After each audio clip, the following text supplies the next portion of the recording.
Good morning, good afternoon, good evening, folks. Welcome to the session on the everyday lives of gay men, autoethnographies of the ordinary. It is an honor to be with you all. And this morning for this session, we're going to have a conversation about the book. I'm here with one of the editors, Edgar Rodriguez-Dorans. So we will have a conversation with Edgar. Edgar, they is a lecturer in counseling, psychotherapy, and applied social science at the University of Edinburgh, and is interested in the study of LGBTQIA+ lives, identities, sexualities, and the use of performing arts in research. We also have two of the contributors here with us today. We have Julianne Triandiflu. That was my best attempt at that. Sorry, Julian. Is a filmmaker working in creative documentary. He graduated in fine arts from Central St. Martin's, London in 2008, before completing his MA in film direction at the University of Edinburgh in 2019. He is currently an associate artist with Traumascapes. We also have Randy Lopez, who uses pronouns they pronouns, is a senior academic advisor for the Center for Entry-Level Advising for the College of Natural Science at the University of Texas in Austin. And I am Tony Adams from Bradley University. I'm also one of the contributors to this lovely connection about the everydayness of being gay men. And the book focuses on several themes. The descriptions in the program, but you have themes of loneliness, sexuality, how it matters in everyday contexts, aging, desire, and just maintaining life as a gay man. So it's great to be with everyone here today. And I thought we could start by asking Edgar, why this book? Where'd it come from? How'd you do it? What's it about? Thank you very much, Tony, and thank you very much, everyone, for being here and dedicating this time to be with us and to listen and to enter into conversations about the book. This book started with through a conversation with a friend of mine, Jason Holmes, who is the other co-editor of the book, who is not here. And we had these conversations. I was doing my PhD on gay relationships, and he was doing his PhD as well in aspects of friendships amongst gay people. And we had this series of chats really about how what we were reading in scholarship about gayness was permeated by a sense of gloom, a sense of these big narratives that portrayed gay men as suffering, as in peril, as always in trouble, always in a sense of struggle. And while we recognize that it was very much true, because we were experiencing, we have experiences of those struggles as well, we also saw that there were many narratives that were missing from our lives, from gay lives, and many of these narratives were not to be seen in the scholarship that we were reading at the time, and these also showed us that there was something quite pervasive in gay life, that was this conversation about sexuality and sex. A narrative of sex was very overpowering. It was almost like all we could think about when thinking about gayness was sexuality. And we noticed as well that when people were writing about gayness, sometimes they were equating gayness or identity or gay life as equating it with sexuality.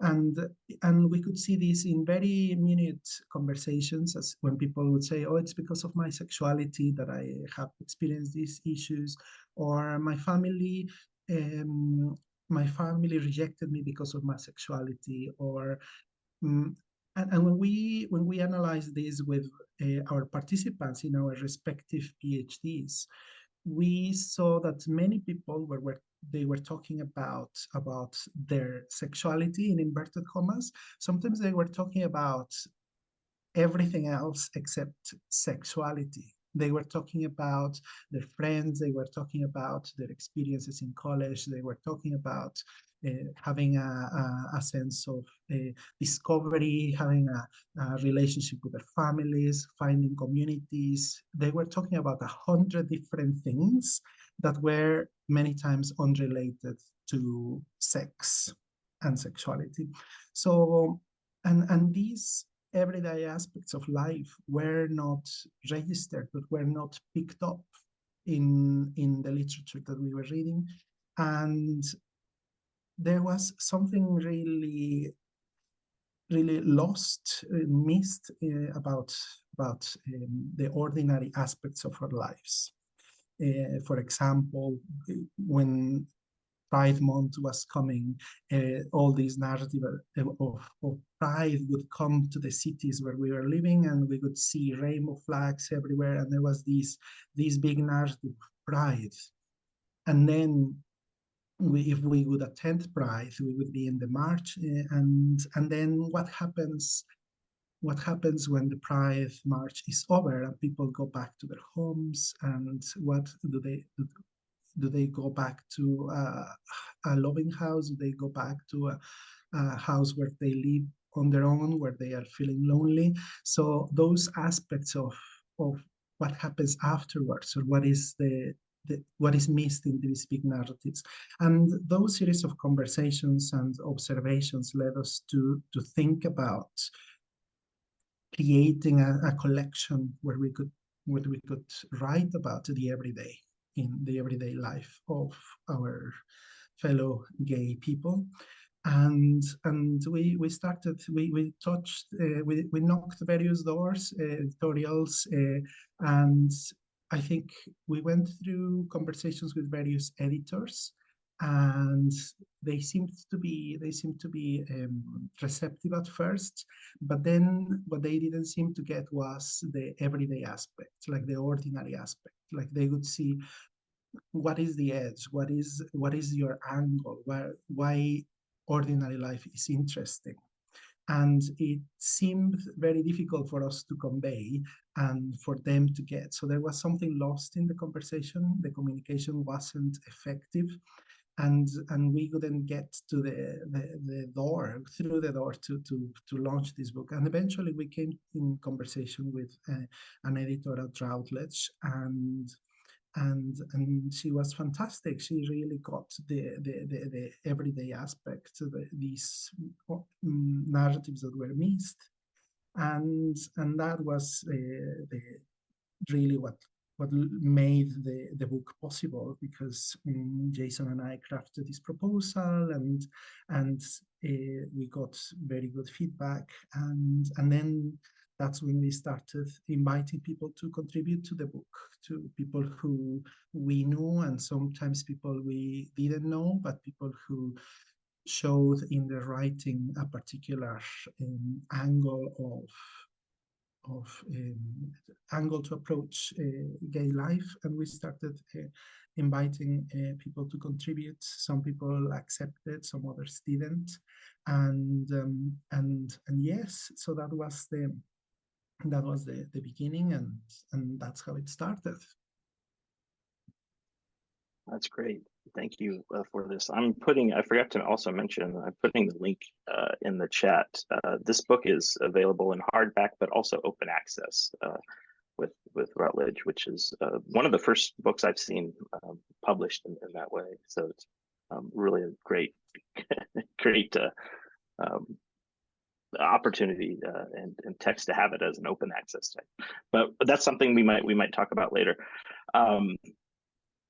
Do you have any favorite chapters? Or, I mean, I know that's a hard one as an editor. Do you have chapters that stand out for you?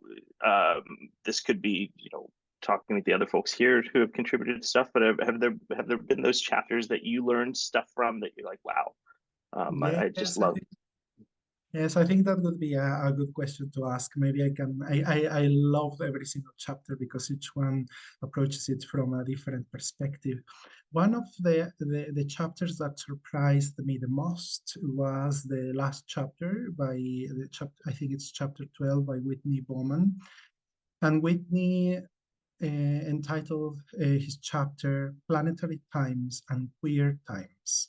So if you ever think about what queer future could look like and what queer future, what is the relationship between carbon fossil fuels and capitalism and these idea of neoliberalism and this idea of chronos imposed by humanity on the earth and the planet and all that needs to be functioning according to these industrial technological time. Whitney really articulates that in connection with queerness and how queerness challenges those narratives, and that is a chapter that really I think it encapsulates the essence of the book because it has nothing to do with sexuality whatsoever, and it's something that we sometimes, at least I hadn't really thought about until I read that chapter. So that's really that's one of my favorite chapters. And another chapter that I enjoy very much is 17 Times I Think About Being Gay, which is, this is written by David Lowbridge Ellis. And David Lowbridge Ellis is a school teacher and head teacher in England. And he has this way of noticing the minute, the ordinary aspects in, like he enumerates and lists 17 times, and the chapter originally was entitled 27 Times I Think About Being Gay, but the chapter, the word count didn't allow us to have 27 times, so he reduced it to 17 times.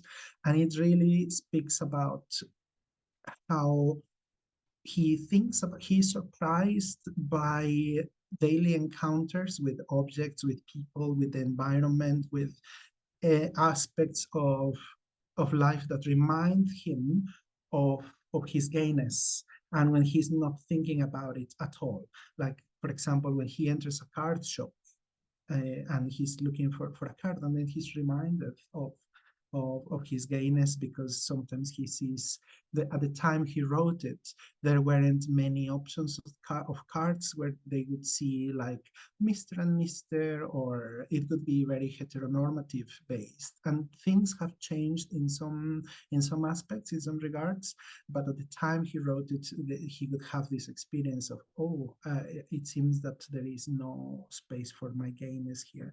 And like that, he has various like he offers 17 examples of that, and it's a wonderful, very easy to read, very enjoyable chapter. So those two, I suppose those two chapters really speak about very different angles and different approaches to the topic, because the chapter by Lowbridge Ellis is about the mundane, the like just like something that could happen to anyone as you wake up in the morning and then go to your day, and then the moment you go back to your house at the end of the day. So it's that is the most ordinary and most interesting chapter in that captures this mundane aspect. And the last one by Whitney is it really invites you to think about the future and these big movements and narratives that sometimes we don't associate with gayness at all. Yeah, but maybe Julian and Randy here could talk about their favorite chapters as well.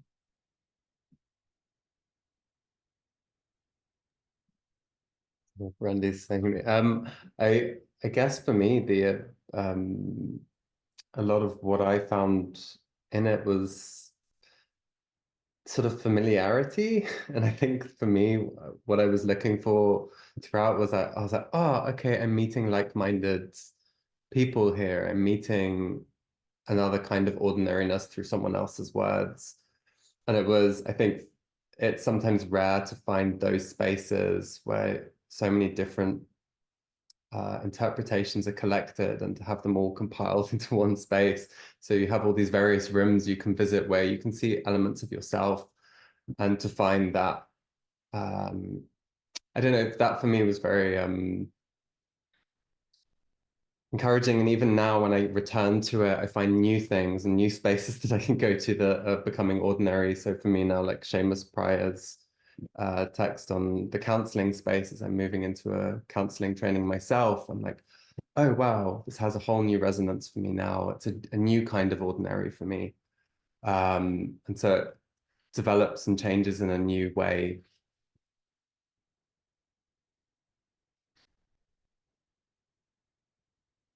Um, I'm still waking up, everyone, so that's why I've been quiet. But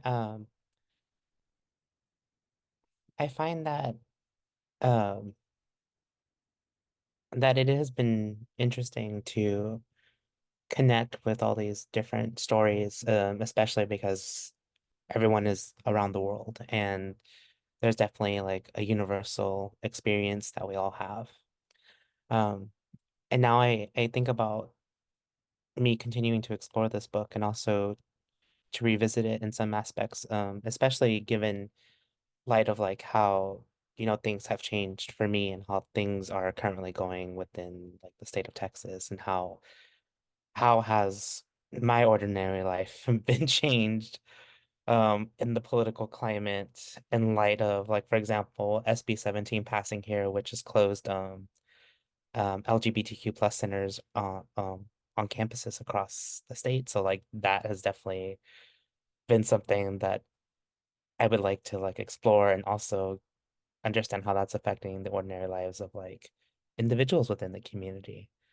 So one thing I like is like this book captures a moment like in time, and then there's all these other moments that keep happening. So I keep thinking there's so much more writing that can be done.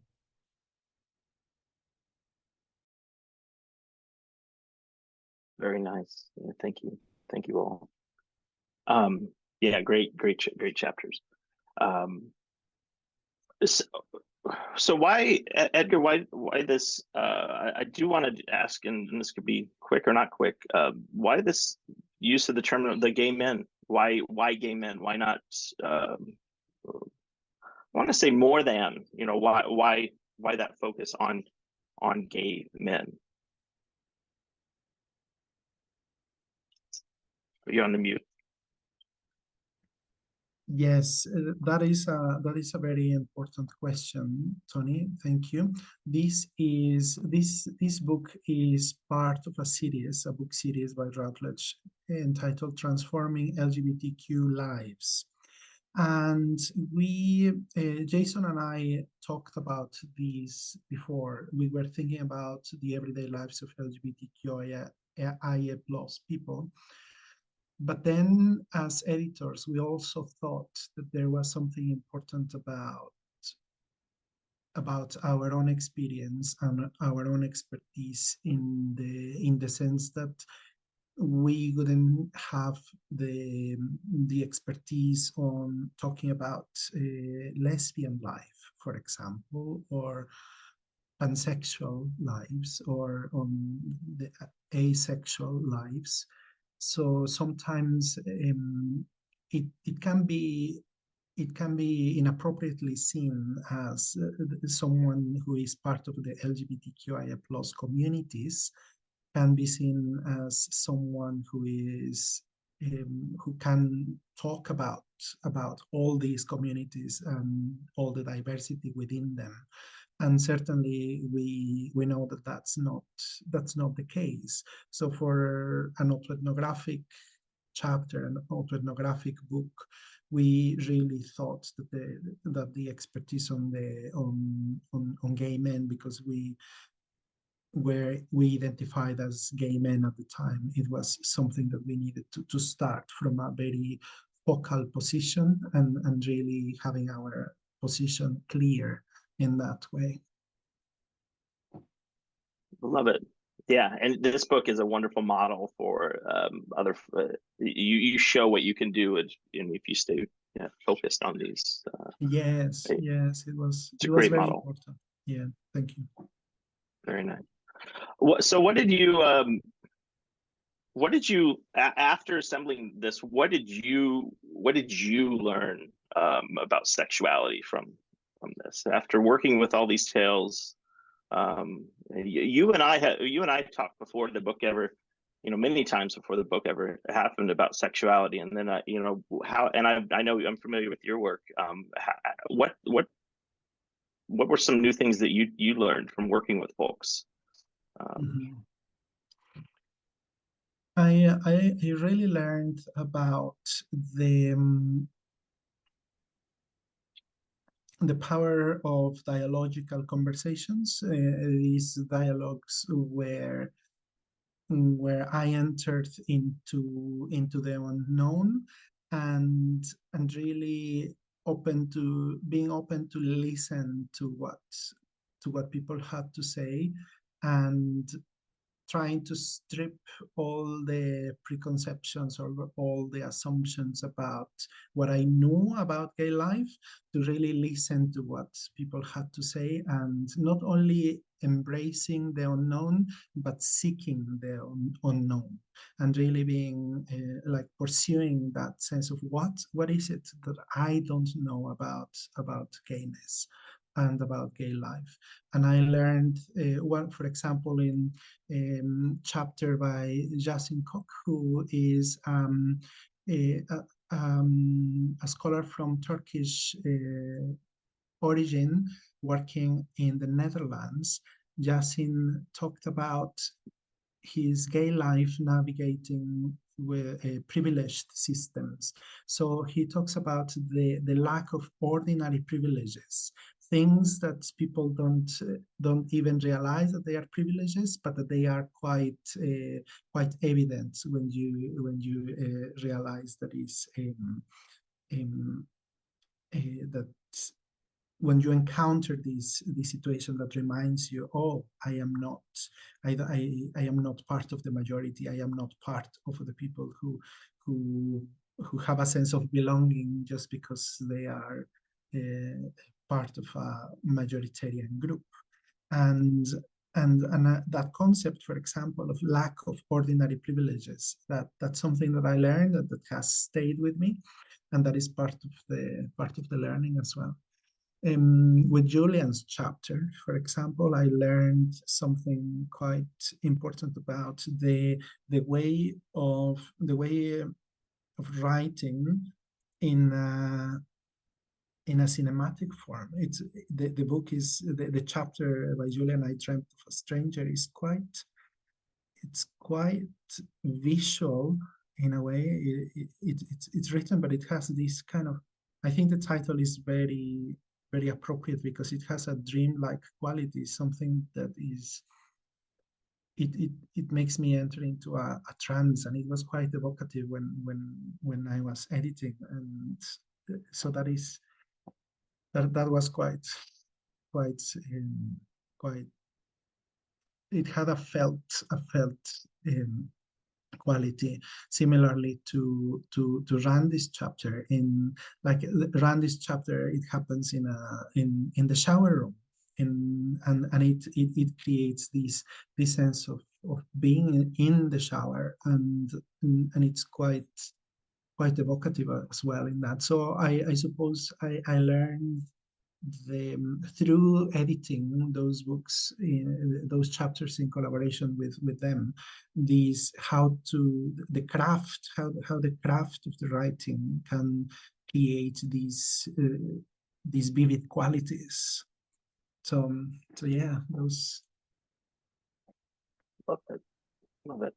On the other side, so you have, this is the book's Autoethnographies of the Ordinary. You talk about sexuality, gay men, in particular. What are some thoughts, insights you learned about the practice of autoethnography? And I hear the end of what you just said as a possible direction, but maybe not. What did you learn about the autoethnography and narrative?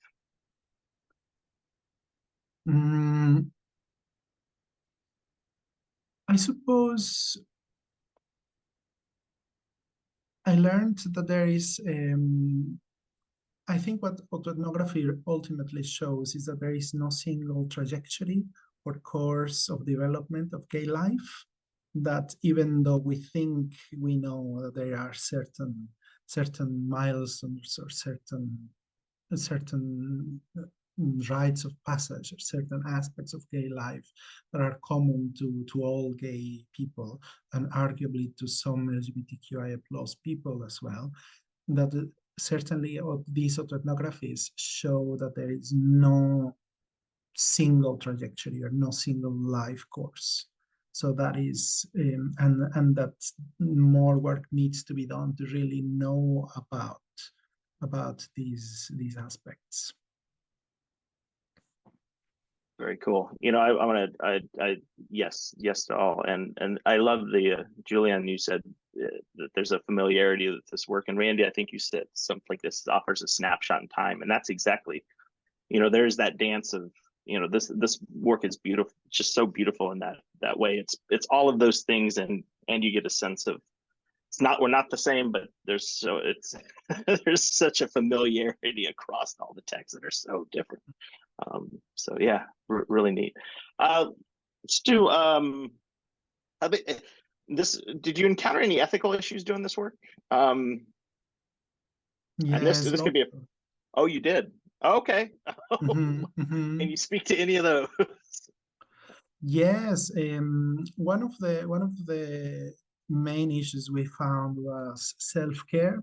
I think there is something quite important about the writing in autoethnography can be very exposing, and can be the more candid you are, the reader can find aspects of it can be very helpful, very useful for the reader and for any other scholars, researchers working with autoethnographic writing. It's great when the author is candid, but that candidness can also be very exposing and can create vulnerabilities that cannot be overlooked. So working with each contributor, we had these conversations of what feels safe enough or good enough sense of safety to see whether you can write about this and be okay with this, because once it's there, it's going to be there for a long time. And so that aspect of self-care. Also, something about, for example, you mentioned, Julian, you mentioned Seamus' prior chapter, and one of the ethical issues with that, Seamus writes about a former client in counseling who, like in the dynamic, they have this sense of there was some erotic transference, there was some aspects of eroticism playing in the room, and there one of the aspects we discussed was the professional reputation of him as a counselor, and whether clients, potential clients, future clients, or current clients could find it troublesome to that he wrote about a former client in such an impactful way.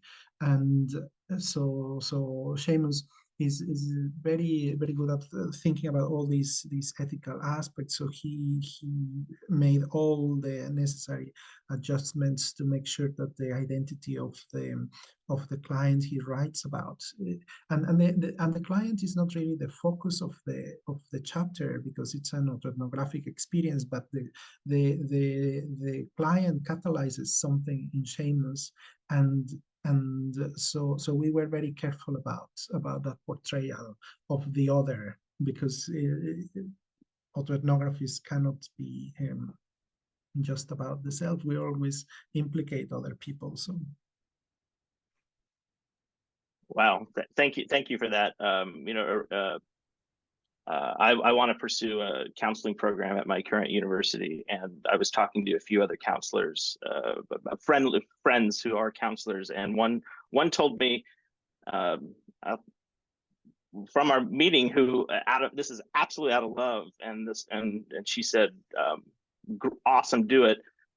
Your autoethnographic work might come to haunt you with your clients, and that was the first thing. So I'm like, okay, yeah, let's try it out. But yeah, I love expressing that concern, especially with that chapter. I'd like to open this up to questions, comments, but before that, I also, and I haven't done this yet, I just want everybody to know how special this collection is for me. And Edgar, you and Jason invited me in for this, and the chapter I wrote for this collection was life-changing for me. And I've told you this before, and I think it's the best thing I've ever written. And it rejuvenated all of my writing sense. And so I will always be indebted to you in this project. And so thank you for making this possible, because it is, I am telling you, it was life-changing for at least one person. So you made that difference. So thank you. I wonder if, given that, I mean, there are 3 contributors here to the book. It's Julian, Randy, and Tony. I don't know if you would like to say something about your chapters and how it was for you to write autoethnographically. I don't know if that's okay. Mm-hmm. Go for it, Julian or Randy. Or do you want me to? Sure. I mean, I don't come from like a per se academic background. I work with academia, and I have some sort of, I was kind of a bit like, oh, okay, what am I doing? When I was first asked, I was like, what is autoethnography? Can't even say the word right now. Autoethnography. I mean, in retrospect, it's something that makes a lot of sense to me. I'm a documentary filmmaker. It's sort of within the sort of work I was pursuing, I was being asked to put myself into the work of documentary. So autoethnography doesn't feel so far away. It feels like a sort of self-reflective tool to explore the world. Within my text, I explored the world of my experience of child sexual abuse going into adulthood, which is kind of very specific. And I talk about how I guess that experience became normalized after a certain point, and how that affected how I saw myself as gay, and how I would then move towards sex and intimacy. The experience of writing it down, creating this narrative, and working with Jason and Edgar to create this narrative was, in a similar way, it was quite life-changing to put things down like that and get pre-validation before I sent it out, to work with it carefully, to structure it in a way that felt it would be the most representative to the audience that we were seeking. And also I write it in my reflections at the end, but to kind of put it all together, sorry, I've lost my trail of thought, but to put it all together and actually give it context sort of feels very grounding, and it's not, and you get that sort of sense of bringing things together that had been disparate and trying to form into something which communicates. And for someone who's experienced trauma, that's very, I don't know, it feels very that. I guess that explains as much as I can anyway.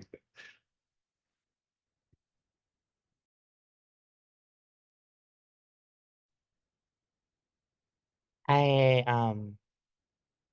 like, still the experience feels very surreal. Because would have never expected to be in a published text. And you know, being here also with Tony, because I remember being at the University of Edinburgh and citing Tony in some of my essays and stuff, and then to be in the same book, like, oh my gosh, what's going on here? Um, I I really am so grateful for this process because it allowed me to really kind of work through some of my lived experiences and understand them more, and also like kind of push into the discomfort and understand my emotions and feelings surrounding certain experiences. And I think about how, like, for example, I'm thinking about my dad and how I lost him. And my chapter, I mean, it talks about grief and loss, and how, as a queer individual, like my coming out process was never really fulfilled with my father because he passed away before like ever meeting a partner of mine. And, you know, that was something that I wish I could share now.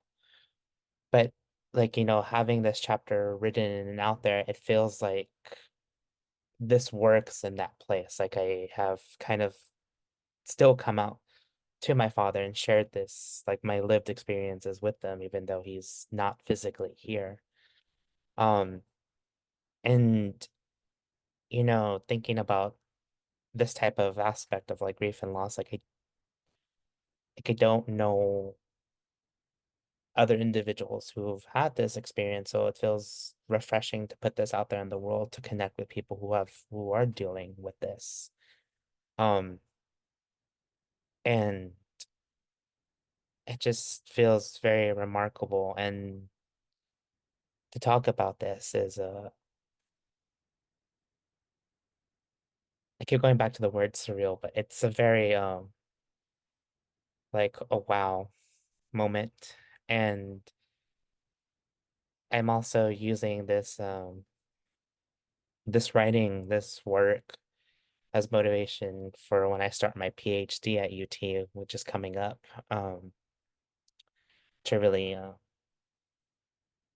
I guess, like, you know, having my lived experiences feel the work that I want to do in higher education, you know, helping other students who may have had similar lived experiences like me, like being a first generation college student and having these various identities, being queer, non-binary, Latinx, and being able to relate to them. And yeah, I'm just really grateful for it all. Great. It's great to be with you all too, and everyone here today. And yeah, just mine was a reflection on you know, I had these moments, and it was motivated by COVID too. I can't separate that out at all. Of, you know, losing a very close friend, good friend, contemporary, who was a few years older than me, who died at 29.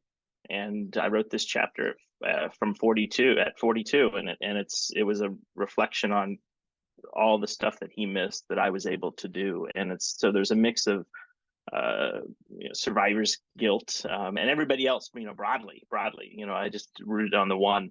And you know, I love the a joy and a sadness of still being here.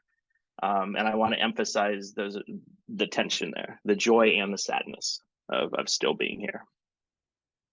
So, Katrina, I see you have a. I do. I don't know how to put my hand down, but I'm sure it'll go down eventually. I'm really interested in how you're going to like move forward with this collection now. You've got someone who's a dancer and a performer and someone who's a filmmaker. You know, how can we make this alive? When you last performed with all your friends on stage, the whole Zoom kind of lit up. And I know from filmmaking, you know, there's so many things that we can do. You know, what's coming next with this collection? Because it's really you know, it's really intriguing, it's real life, it's really exciting, but you know, I'd like to see it off the page. So I just wondered if you had any plans.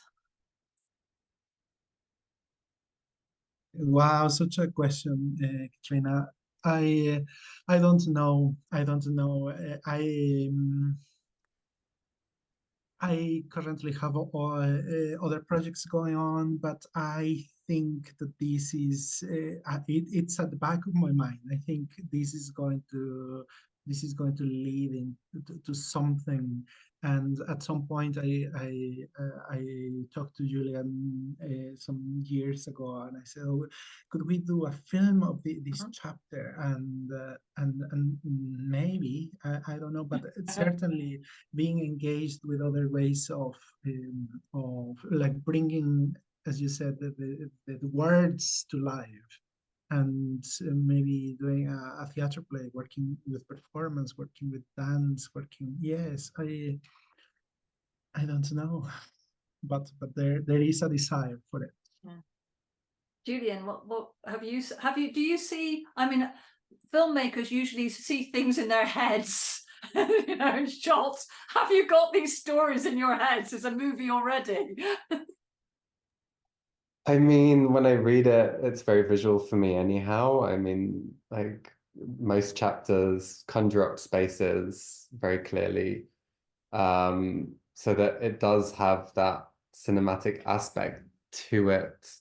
I don't know if I necessarily saw about remaking these chapters, but it definitely did inspire me into thinking about how else queer stories can be told and how else you can flip the sort of very familiar narratives on their heads. You know, I just saw recently All of Us Strangers, which was a beautiful way of flipping an ordinary narrative of like grief or loneliness into something else. So no, it did produce a lot of questions on how these stories can be told and what we can do with them. Thank you.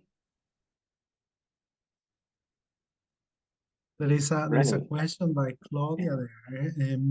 Similar question, a performance about this could be fabulous. Well, Claudia, I also wrote a chapter in this collection.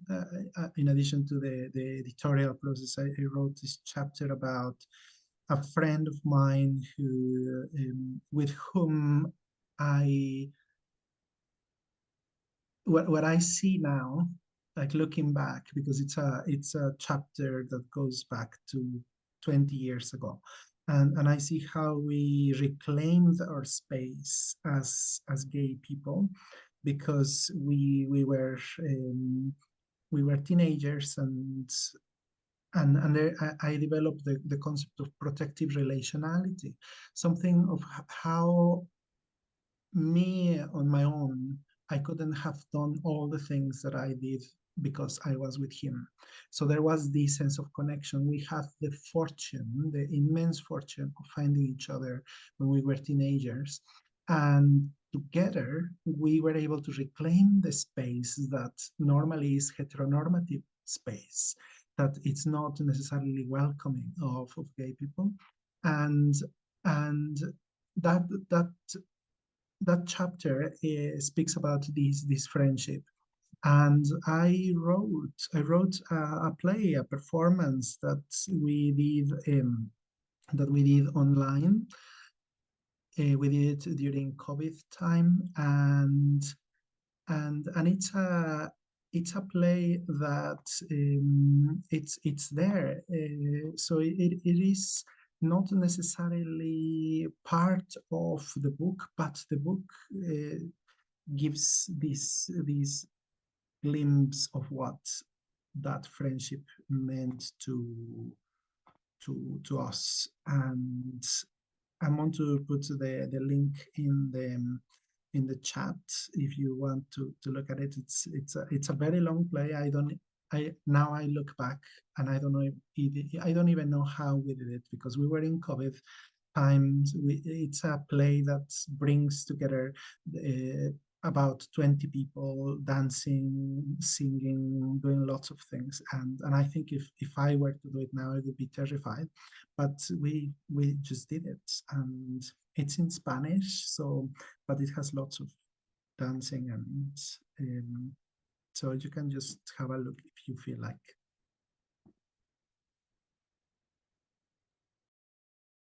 Thank you, Edgar. Rennie. Good morning, everyone.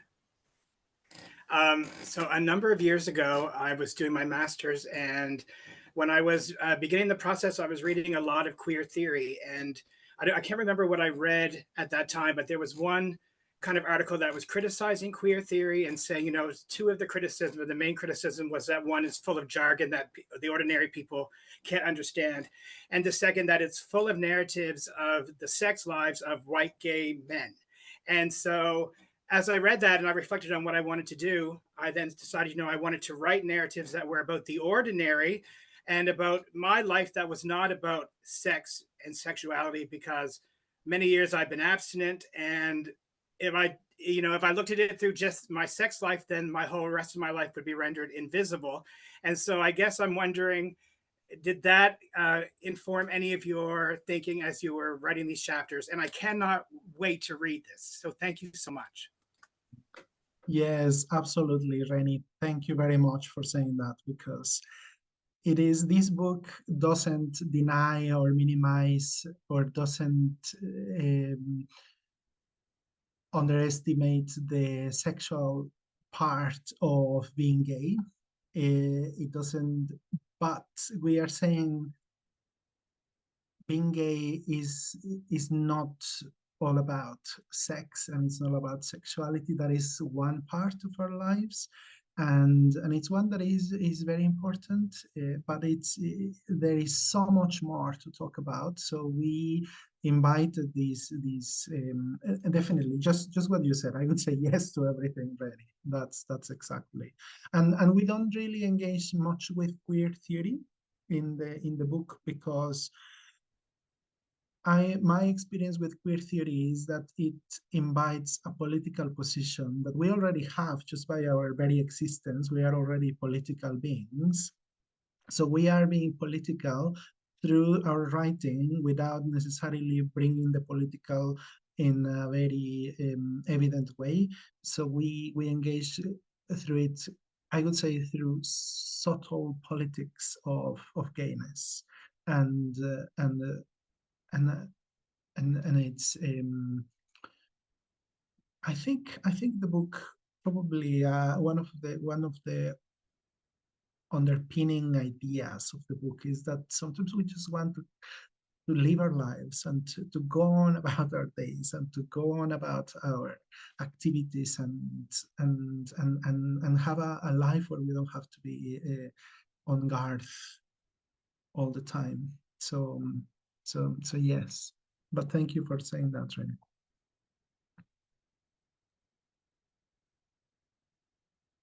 That is great.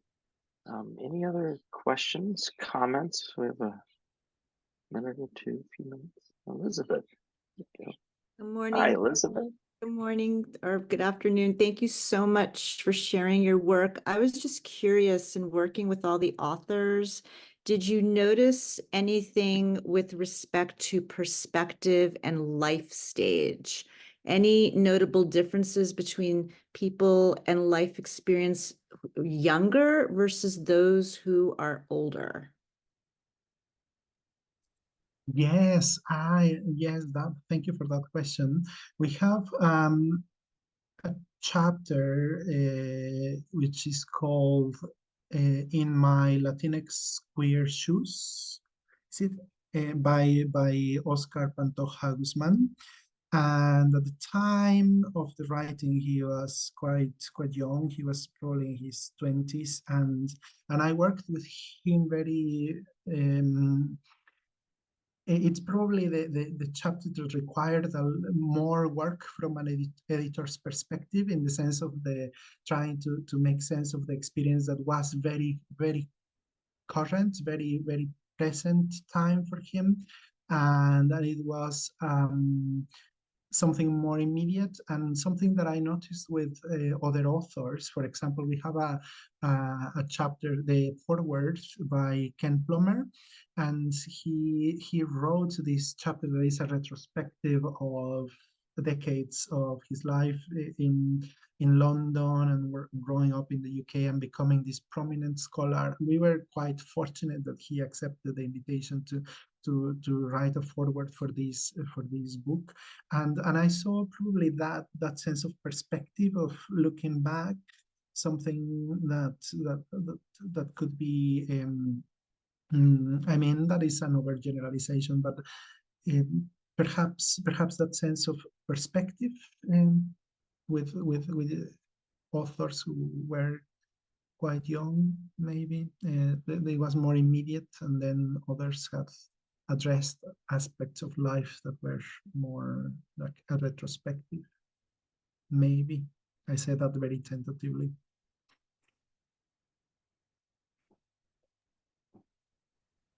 Great. Yeah, Ken Plummer's for it. It's neat to have him in there, and he passed right after the book came out, I believe, at the end of 2022. Yeah. Any final comments, questions?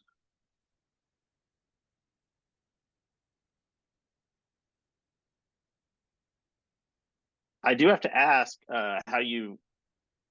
I love this. Any tips on how you made this an open access book? I love that. It's an open access book. Yes. I really love that. To be honest, we didn't have much to do with that. We knew that it was offered to us.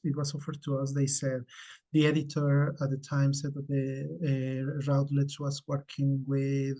They had some funding, for selected books to be